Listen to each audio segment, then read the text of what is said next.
casa nueva, que si los hijos, que si la familia, y nos ponemos al corriente. Hay novedad en esta conversación.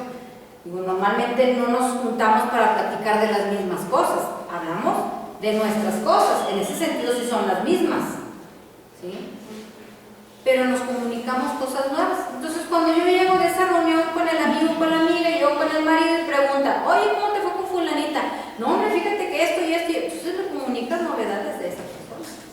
Por eso nosotros también, al entrar en comunicación con Dios, debemos entender que aunque su palabra siempre es la misma, siempre nos va a decir algo diferente. Lo que vayan a reflexionar el día de hoy, por ejemplo, lo guardan, lo leen dentro de 6 meses, el mismo texto, lo meditan, van a ver que va a ser completamente diferente. Porque va a depender del momento, de las circunstancias, de las necesidades, del sentimiento, de muchas cosas. Y aunque sea el mismo texto, Dios va a decirles lo que ustedes necesitan en ese momento, y quizás sea algo diferente a lo que se pueda meditar el día de hoy. Cuando el hombre responde a Dios, entra en diálogo con su Creador. Hermoso diálogo entre Dios y el hombre. No es cosa menor. Cuando yo tengo la palabra de Dios entre mis manos, es Dios el que con el poder de su palabra lo creó todo, porque si nos vamos a los relatos del Génesis, ¿cómo empieza el relato? Y entonces Dios dijo que se separen, ¿verdad?, las aguas de la tierra. Y entonces Dios dijo, y entonces Dios dijo. ¿Eso qué quiere decir? Que todo se hizo a través y por medio de su palabra. Con que Él lo dijera, sucedió. Es este mismo Dios poderoso, creador de todo, el que está entrando en comunicación conmigo. Es Él el que me quiere amar a través de estas palabras. Es ese mismo Dios en el que en una idea de espacio y de tiempo nosotros ubicamos en el caos, en medio del caos, y que empieza a poner orden y que lo crea todo. Ese mismo Dios poderoso, ese mismo Dios que quiere sentarse a tu lado y pasar un rato de amor contigo y decirte palabras al corazón. Es ese mismo Dios, no es otro, es el mismo.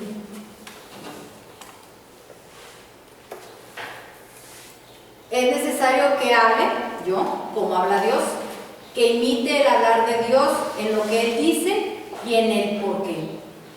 Y esto solamente lo voy a poder hacer en la medida en la que me voy compenetrando con su voluntad presente en su palabra. Recuerden que nosotros fuimos hechos a imagen y semejanza de Dios.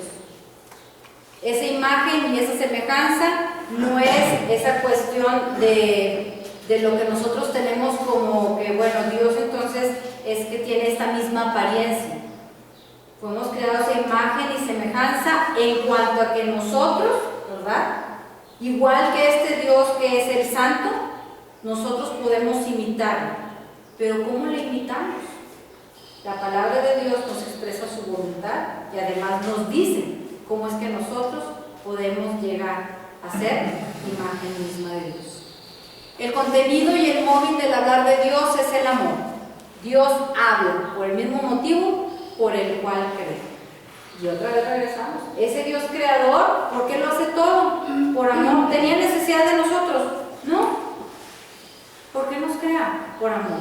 ¿Por qué Dios se quiere detener a platicar conmigo? Por la misma razón. Por la misma razón que lo creó todo, es por la misma razón que quiere entrar en comunicación contigo. Es necesario deshacernos de toda esa carga de palabras subjetivas que relativizan nuestra vida y nuestro actuar para cambiarlas por las palabras de Dios. Cuando el hombre ha reaccionado ante la palabra y se ha dispuesto a dirigirse a Él, también a Dios, ¿verdad?, ha comenzado a orar. Dejo que los criterios de Dios empiecen a dominar mis propios criterios. Dejo que esas palabras que de alguna manera tienen dominada mi mente empiecen a quedar de lado y mi mente empiece a asimilar la palabra de Dios de manera que haya, ¿verdad?, como dicen, pues una metanoia, un cambio de mente, un cambio de corazón, un regresar completamente a Dios, voltear y ver qué es lo que Él me dice. Y en esa medida nosotros vamos verdaderamente logrando la conversión del corazón. Porque estoy cambiando lo que es propio del hombre, sus pasiones, por el pensamiento de Dios. Estoy permitiendo que eso quede asimilado en mi corazón. En este momento especialmente dedicado a la oración, el creyente responde a Dios movido por el Espíritu. Por eso desde el principio es la invocación. Porque quien hace todo este trabajo, aunque implique un esfuerzo de nuestra parte, nosotros no estamos poniendo ni la milésima parte de lo que le toca obrar al Espíritu Santo para que esta palabra obre en cada uno de nosotros.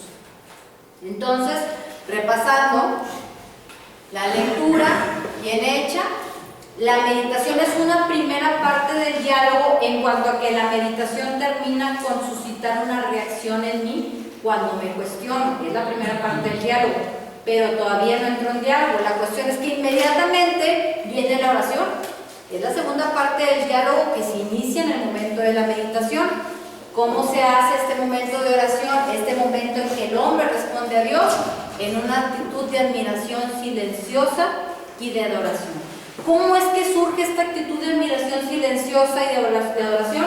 Cuando reconocemos delante de quién está. De otra manera, no va a surgir esto en nosotros. Delante de quién estoy, quién me está hablando. Lamentablemente estamos tan acostumbrados a las cosas santas que terminamos no le podemos quitar lo santo, pero por hacerlo algo muy trivial. Estamos demasiado acostumbrados a las cosas santas, como que se nos da demasiado fácil, lo tenemos demasiado a la mano. Hay un libro que Ernesto recomienda también mucho que se llama El precio a pagar. El autor es Joseph Padel, y es de la conversión de una persona, de un hombre que está dentro de una casta muy importante de musulmanes y que se convierte al cristianismo, su trayecto de 14 años para poder bautizarse y otro tanto para poder tomar por primera vez la Eucaristía. Y esto nos ayuda a nosotros a ver cómo para otros estas cosas santas no están a la mano y nosotros que las tenemos a la mano, cómo a veces sin darnos cuenta las despreciamos y los desperdiciamos. Solamente quien reconoce de quién viene esta iniciativa y con quién me estoy reuniendo en este momento de oración es en quien surge esta actitud de admiración silenciosa y de oración. Y surge la pregunta, ¿qué me inspira decirle a Dios en este pasaje? Entro en este proceso de la oración, yo, el hombre que responde a Dios. ¿Quién es el mejor maestro de la oración? Jesús. Él es el que nos enseña cómo es que debemos de orar. Ya en una oración en particular, que se acercan los discípulos y le dicen, Maestro, enséñanos cómo orar. Y Jesús les dice, ustedes cuando oren, digan. Y entonces encontramos en Lucas 11, 2 al 4 y Mateo 6, del 9 al 13, lo que es el Padre Nuestro. El Padre Nuestro es la oración, escrita con mayúsculas, como si cuando buscáramos la definición de oración encontráramos el Padre Nuestro. Esa es la oración. Jesús nos enseña a nosotros cómo orar. Dice San Agustín en su carta a Proba, quien en la oración dice algo que no puede referirse a esta oración evangélica, se refiere al Padre Nuestro, si no ora ilícitamente, por lo menos hay que decir que ora de manera carnal. O sea, así en estas palabras lo pone San Agustín.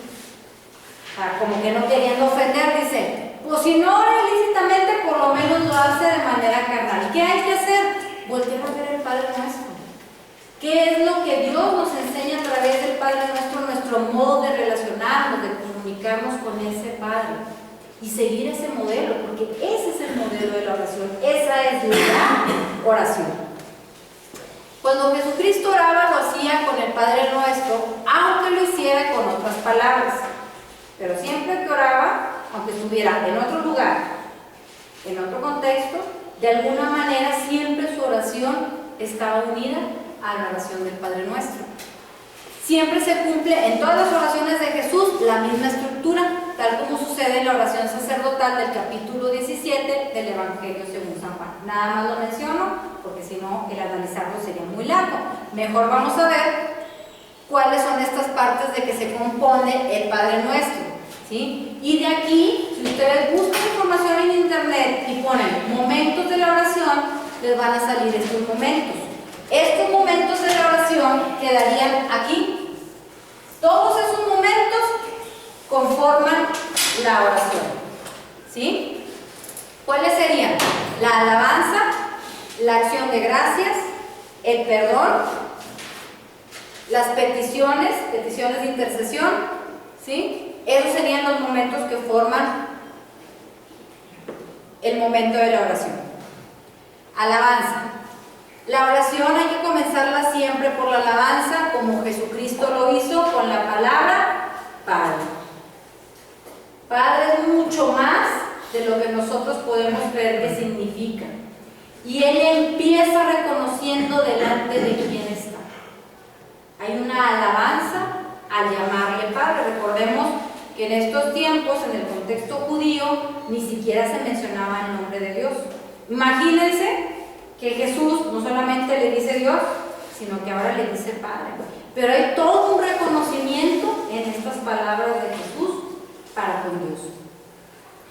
Como Jesucristo con la palabra Padre y con humildad, reconociendo lo que es, para reconocer quiénes somos cuando estamos delante de Él. ¿Sí?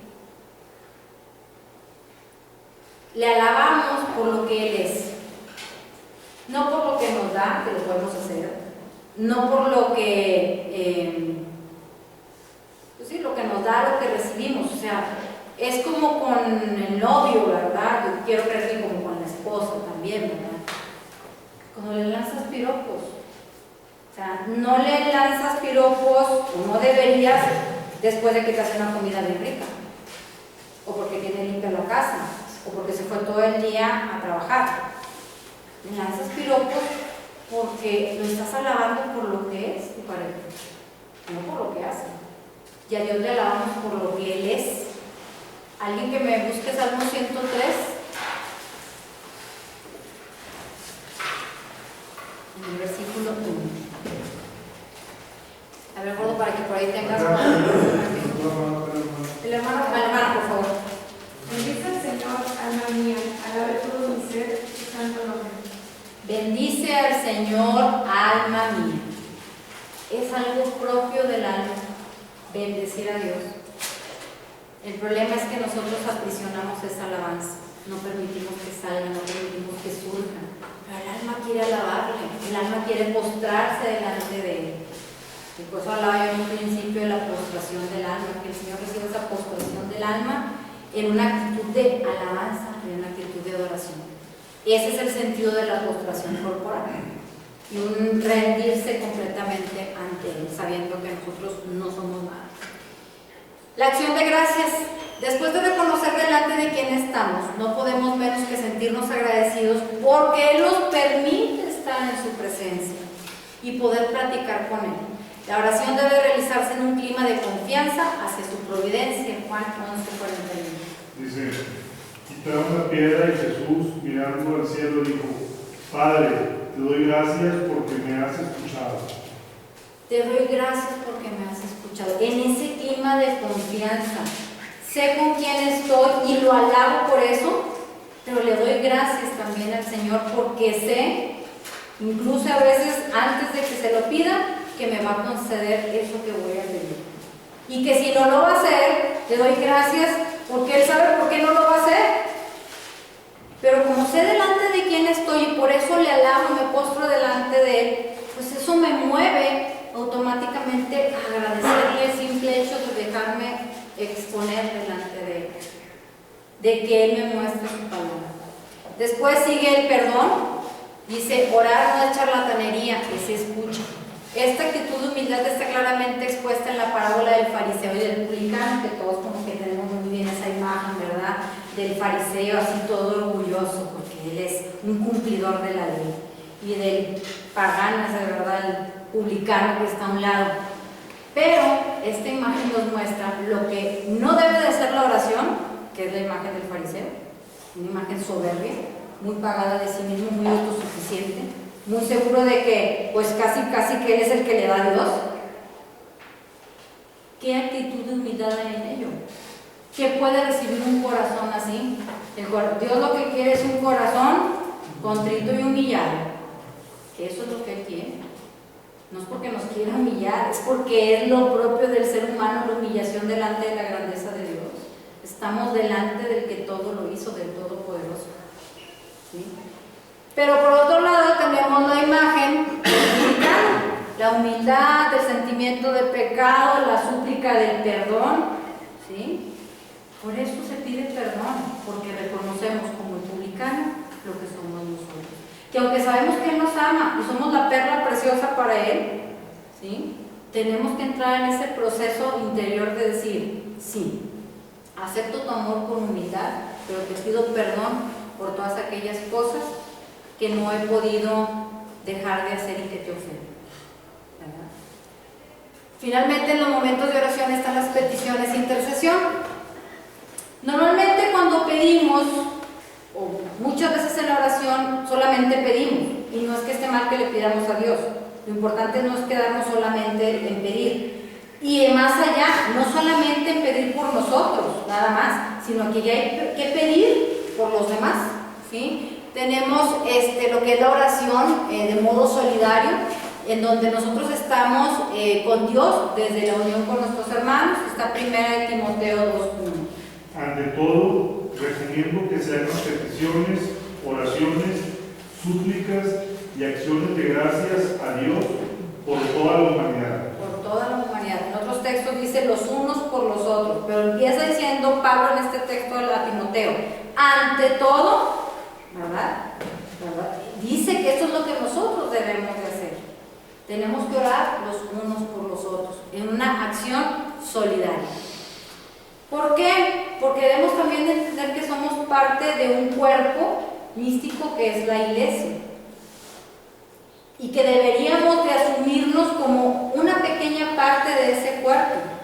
Pero que cada pequeña parte es importante. En teoría, al cuerpo, si le duele una parte, le debe doler a todo el cuerpo. Si te pegas en el dedo chiquito, dime si no se estremece el cuerpo completo, ¿verdad? Y es el dedo chiquito del que te acuerdas nada más cuando las mujeres, por ejemplo, tenemos tacones con tiguitos, ¿verdad? Que está el libre de fuera y estás ahí batallando, y cuando te pegas con él. Fuera de él, ni te acuerdas que está el dedo chiquito. Pero es importante, pide por esa parte pequeña de tu cuerpo, de ese cuerpo de Cristo que es la iglesia, ¿sí? De donde Él es cabeza, pero que todos tomamos parte para estar en comunión los unos con los otros, orar por todos. Particularmente en la práctica de la lección divina, este momento de la oración, el hombre responde, es el que permite que empiecen a producirse verdaderos cambios en nosotros. Elevamos a Dios nuestra oración, alabándole por los atributos que descubro en Él, en el texto orado. Todo esto va en relación a lo que vamos por pasos. ¿Sí? Hemos hecho la invocación, la lectura de un texto de la Biblia, la meditación. Estamos en el momento de la oración. ¿Qué es lo que descubro que me mueve este texto para alabar a Dios? Dando gracias por aquello que descubrimos que nos ha regalado por medio de su palabra. Pidiendo perdón por las veces en las que no he actuado conforme al mensaje que Dios me ha dado. Pidiendo en necesidad por aquellas cosas que reconozco aún necesito practicar para agradarle y vivir conforme a su palabra. Las peticiones, fíjense bien en el orden, aparecen al final. Haciéndolo en este orden, ¿qué es lo que sucede? ¿Saben qué? Ya es bien poco lo que le pedimos a Dios. Porque dices tú, pues primero te alabo porque estoy delante de Él, ya esto es un regalo. Y le das gracias por todo lo que estás recibiendo de Él, aún las cosas que todavía no tenemos, pero que Él tiene reservadas para nosotros. ¿Sí? Y le pides perdón por tus faltas, por tus debilidades. Y entonces como que vas diciendo, híjole Señor, pues es que ahora sí que ya que te pido. ¿No? Eso no quiere decir que no podamos hacerlo. Y ya se lo dará, dice el Señor. Obviamente Él sabe lo que necesitamos aún antes de que eso sea pronunciado por nuestros labios. Pero nosotros, por ejemplo, tenemos hijos, pues obviamente muchas veces conocemos esa necesidad. Pero pues también es bueno que ellos se acerquen, ¿verdad? Que nos puedan pedir eso que ellos necesiten. Pero cuando nosotros entramos en este proceso de este encuentro con Dios a través de este diálogo amoroso, pues ya llega un punto en que dice, Señor, pues ¿qué te pido? Lo primero va a ser pedirle aquello que necesito para cumplir con ese mensaje que Él me dio. Esa es la necesidad más grande que nosotros debemos de tener. Que eso que nos falta, nos lo dé el Señor. Muy bien.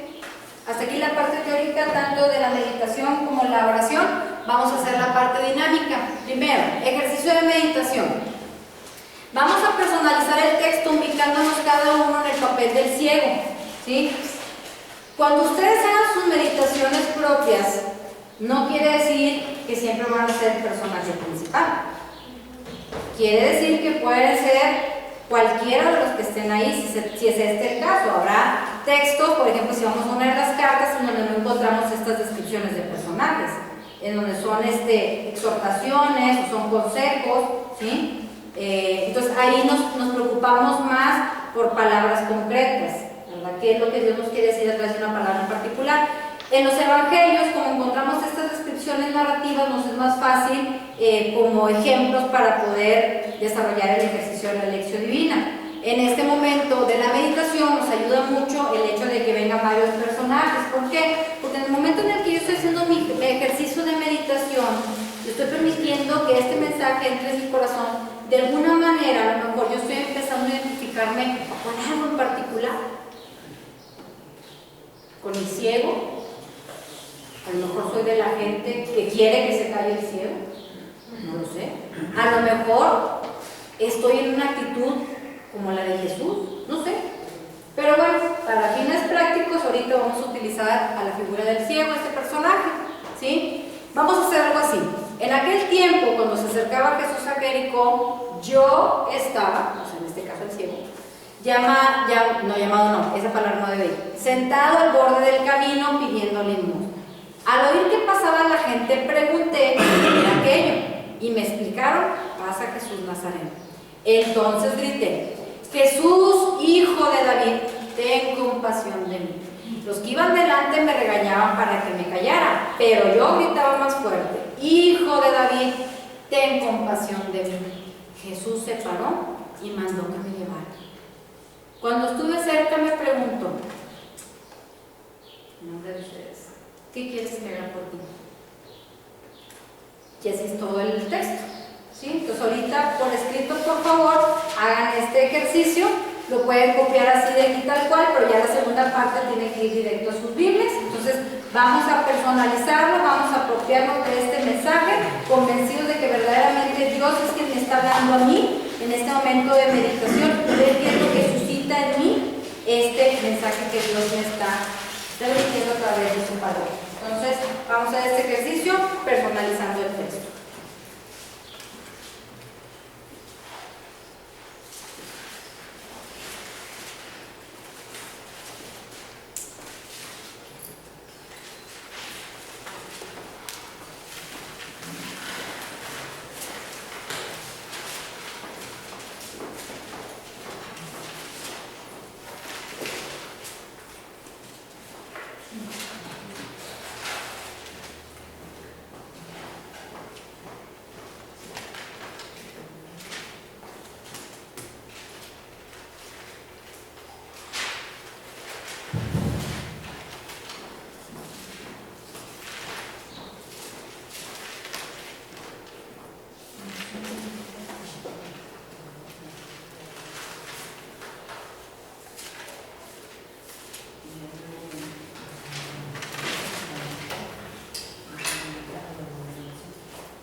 no. Estamos nada más en la parte de la meditación, ¿sí? Todavía no decimos nada.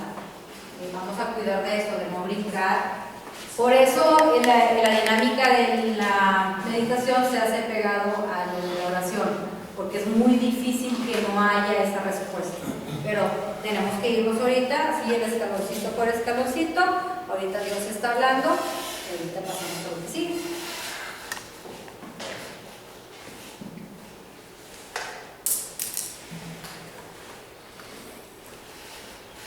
Digo, porque aquí quede nada más hasta ahí, pero parece que ustedes tienen que completar el resto del texto, ¿no?